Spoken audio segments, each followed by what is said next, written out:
اللہ کے محبوب صلی اللہ علیہ وآلہ وسلم نے ارشاد فرمایا، حق المسلم علی المسلم خمس، مسلمان کے اوپر 5 حق ہیں اور ان کا ادا کرنا ان کے لیے لازم اور ضروری ہے۔ سب سے پہلا حق رد السلام، سلام کا جواب دینا۔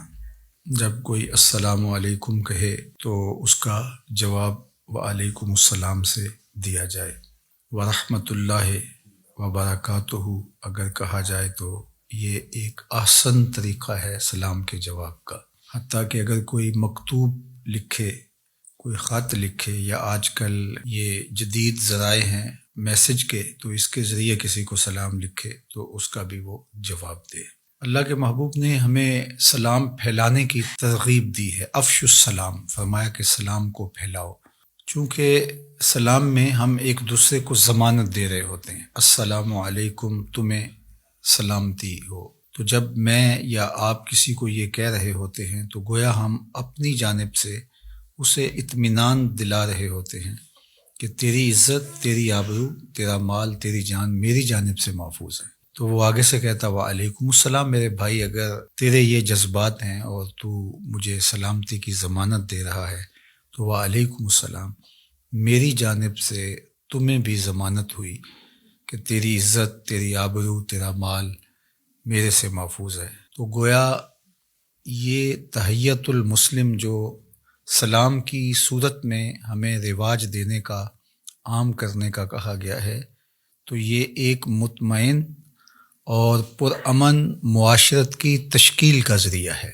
جب ہم صرف زبان سے نہیں بلکہ ہم پورے عزم کے ساتھ اور جو کہا جا رہا ہے اس کے مفاہیم کو اور مطالب کو جانتے سمجھتے شعوراً السلام علیکم کسی کو کہہ رہے ہوں، تو پھر یہ ہو نہیں سکتا کہ ہم اس کی آبرو اور عزت پر حملہ آور ہو سکیں، کیونکہ ہم سلامتی اور امان اسے دے چکے ہیں، اور وہ بھی جب آگے سے کہتا ہے تو ہمیں اس کی جانب سے بھی بے فکر ہونا چاہیے۔ اگرچہ ہم نے یہ ساری چیزیں دور موجود میں رسمی بنا لی ہیں، سلام بھی لے رہے ہوتے ہیں اور دوسرے کی جڑیں بھی کاٹ رہے ہوتے ہیں، لیکن ہمیں حقیقی معنوں میں سلام کی مقصدیت کو سمجھنے کی ضرورت ہے، اور وہ مقصدیت یہی ہے کہ ہم کسی کو امان دے رہے ہیں، ضمانت دے رہے ہیں سلامتی کی، اور اللہ کے محبوب علیہ السلام نے اس پر بہت زور دیا ہے کہ سلام کو عام کیا جائے۔ تو ایک تو مسلمان کا مسلمان پر یہ حق ہے کہ وہ سلام کا جواب دے۔ دوسرا حق وعیادۃ المریض، مریض کی عیادت کرنا۔ چونکہ مریض جب مرض میں مبتلا ہو جاتا ہے تو بیماری کے ساتھ ساتھ وہ ایک تنہائی محسوس کرتا ہے، اور اس وقت اس کی جب دلجوئی کی جاتی ہے تو وہ دلجوئی اس کی آدھی بیماری کو درست کر دیتی ہے۔ البتہ یہ ہمیں کہا گیا ہے کہ مریض کے پاس جا کے اتنی دیر بیٹھنا کہ اس پر بھاری پڑ جائے اور اس کو تکلیف پہنچے، اس سے گریز کیا جائے۔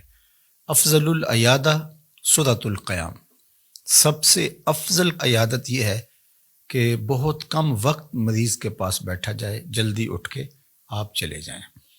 تو یہ افضل ترین عیادت ہے، نہ کہ وہاں دھرنا دے کے بیٹھ جائیں اور وہ بیچارے تنگ پڑ جائیں۔ بالخصوص ہاسپٹلس کے اندر جگہ بھی کم ہوتی ہے اور وہ بار بار اٹھا بھی رہے ہوتے ہیں، تو کچھ لوگ بس ادھر ادھر کی بات میں بہت وقت لگا دیتے ہیں۔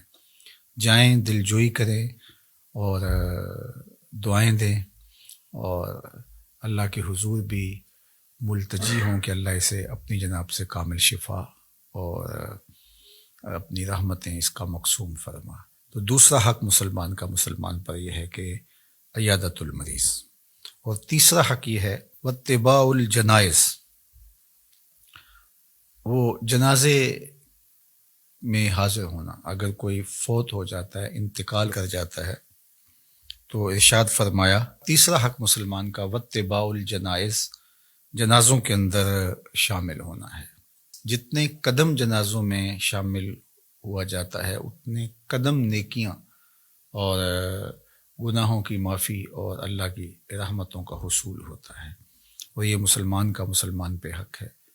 یہ اس کا آخری پروٹوکول ہے اس دنیا کے اوپر۔ جب وہ جا رہا ہے تو اس کے جنازے میں لوگ ہوں، تکریم کے ساتھ، عزت کے ساتھ اس کو رخصت کریں، اس کے لیے دعائیں کریں اللہ کے حضور اس کی مغفرت اور بخشش اور اس کے لیے خاص رحمتیں اس کے حضور سے طلب کریں۔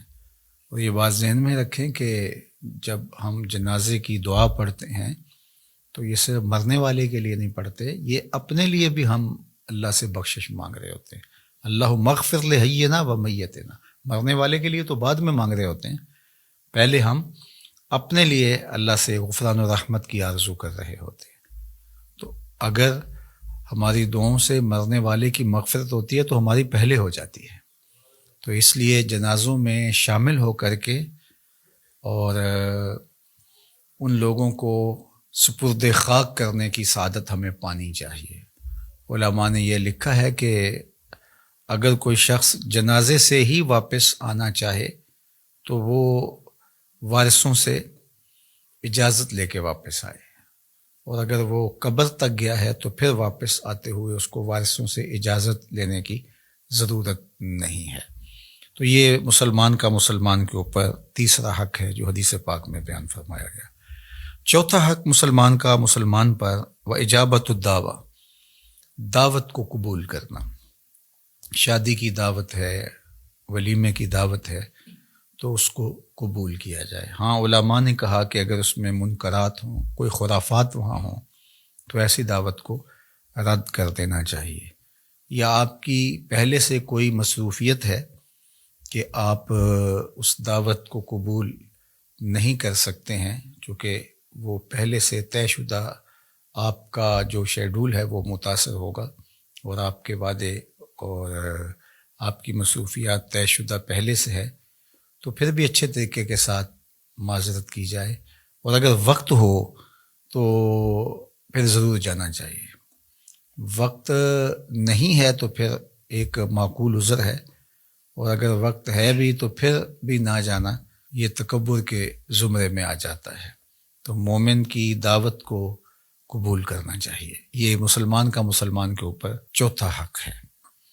پانچواں حق و تشمیت العاطس، کسی نے چھینک ماری تو اس نے الحمدللہ کہا تو اس کے جواب میں یرحمک اللہ کہے، تو یہ باقاعدہ باقی حقوق کی طرح مسلمان کے اوپر حق ہے، اور اس کو ادا کرنا اس کے اوپر لازم ہے۔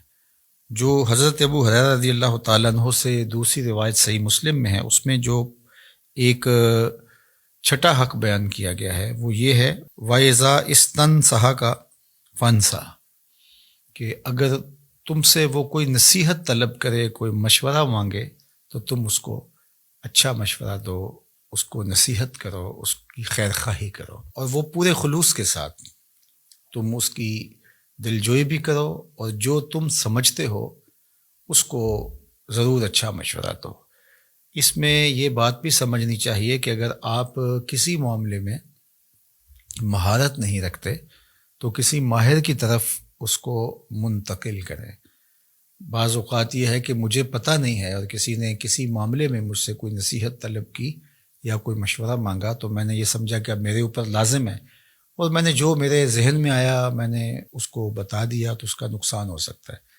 تو اگر میں کسی امر میں تجربہ کار ہوں یا اللہ نے مجھے علم عطا کیا ہے تو میں اس کے مطابق اس کی صحیح خلوص کے ساتھ رہنمائی کروں، نتیجہ اللہ کے سپرد ہے۔ لیکن اگر مجھے علم ہی نہیں ہے یا میں اس عنوان سے کوئی تجربہ ہی نہیں رکھتا ہوں تو پھر مجھے ایسے شخص کی طرف جو میرے علم میں ہو اور وہ اچھا مشورہ دے سکتا ہے تو اس کی طرف اس کو منتقل کرنا چاہیے۔ تو یہ 6 حق ہیں ایسے حدیث پاک میں جو مسلمان کے اوپر لازم اور واجب ہیں۔ اللہ کی بارگاہ میں آپ سارے لوگوں کی آمین کے ساتھ دعا ہے کہ اللہ تعالی ہمارے ذمے جو ہمارے مسلمان بھائیوں کے حقوق ہیں ان کو ادا کرنے کی توفیق، آسانی اور فرصت نصیب فرمائے، اور خیر و برکت اور رحمت و راحت اللہ ہمارا مقسوم کرے۔ وآخر دعوانا ان الحمد للہ رب العالمین۔